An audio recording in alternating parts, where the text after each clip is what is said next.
বিশ্ব ফুটবলে তার মৃত্যুর শোক এখনো কাটেনি, কিন্তু এরই মধ্যে তাকে ঘিরে শুরু হয়েছে অভিনব প্রতারণা। ইতোমধ্যেই হাতিয়ে নেওয়া হয়েছে $৬৪,২৫০, যা বাংলাদেশি মুদ্রায় প্রায় ৭৮,৪০,০০০ টাকা। কিন্তু একজন প্রয়াত ফুটবলারের নাম ভাঙিয়ে কিভাবে এত অর্থ আত্মসাৎ করল প্রতারক চক্র? আন্তর্জাতিক গণমাধ্যম সূত্রে জানা গেছে, লিভারপুলের প্রয়াত পর্তুগিজ তারকা দিয়েগো জোতার প্রতি মানুষের আবেগ ভালোবাসাকে পুঁজি করে তার নামে অনুদান হিসেবে এই মোটা অঙ্কের অর্থ হাতিয়ে নিয়েছে এই প্রতারক চক্র। সম্প্রতি দিয়েগো জোতা ফাউন্ডেশন.org নামে একটি ওয়েবসাইট চালু করে প্রতারণার ফাঁদ পাতে একদল অপরাধী। এখন যে কোনো ব্র্যান্ডের পুরাতন এসি বদলে নতুন ওয়ালটন এসিতে উপভোগ করুন 25% ছাড়।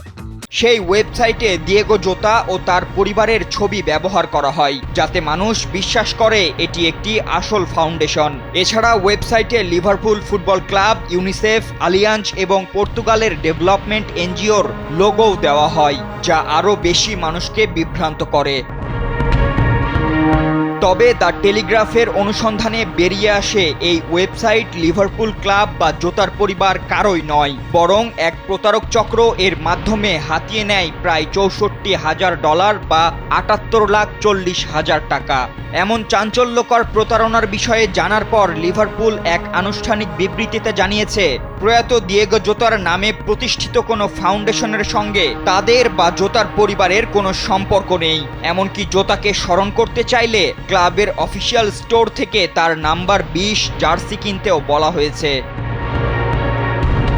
এই ঘটনায় এখন পর্যন্ত কাউকে গ্রেপ্তার করা না হলেও তদন্ত চলছে। তবে ভক্তদের আবেগ ও ভালোবাসাকে কাজে লাগিয়ে এমন অপরাধ যেন আর কেউ ঘটাতে না পারে, সে বিষয়ে সতর্ক করেছে fund raising regulator. Fatin Ishraq, কালবেলা।